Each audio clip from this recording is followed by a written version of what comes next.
अपने हाथों की बनाई हुई चीज़ों से अगर हम अपने नियर डियर उनको कुछ गिफ्ट करें, बात ही कुछ और हो जाता है। वो जो कहते हैं ना, DIY, do it your self, कुछ ऐसा ही है। आज एक बहुत ही खूबसूरत greeting card with water colours हमने बनाने की कोशिश की है। उम्मीद करता हूँ आपको जरूर पसंद आएगा। नमस्कार, मैं हूँ रसराज और आप देख रहे हैं रसराज आर्ट्स एंड कैलीग्राफी। अगर आप मेरे चैनल में नए हैं तो चैनल को लाइक, शेयर और सब्सक्राइब करना ना भूलें। तो चलिए शुरू करते हैं आज का ये वीडियो। इसे बनाने के लिए हमने 3 चीज़ें ली हैं। सबसे पहले वाइट पेपर और ये डोम्स का वाटर कलर, 12 शेड्स हैं इसमें, और एक ये है ब्रश 5 नंबर का, आप देख सकते हैं, वेल्डन्स 59S वाटर एक्रिलिक पोस्टर। कोई भी राउंड ब्रश आप ले सकते हो, 5 या 6 नंबर का।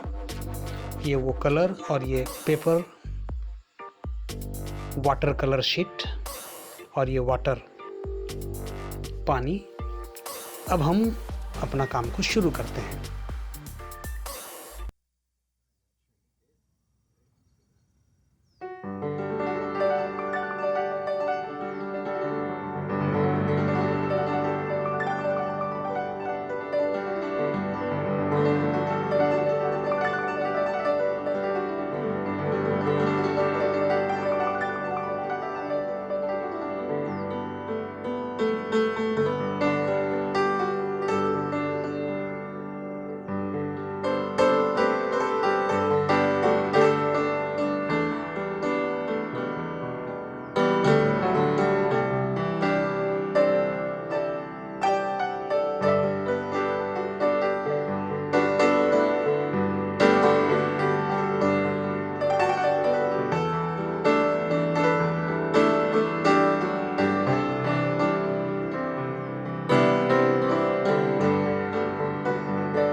उम्मीद करता हूँ मेरा ये वीडियो आपको ज़रूर पसंद आया होगा। मेरा मोटिवेशन बनाए रखने के लिए आपका खूबसूरत मैसेज का मुझे इंतज़ार रहेगा। जाते जाते बेल आइकन को दबाकर ऑल सिलेक्ट कर दीजिएगा ताकि मेरा आने वाला हर एक वीडियो का नोटिफिकेशन जैसे सबसे पहले आपको मिले। मिलते हैं बहुत ही जल्दी एक खूबसूरत वीडियो के साथ। तब तक के लिए खुश रहिए, खुशियां बांटते रहिए। Bye bye.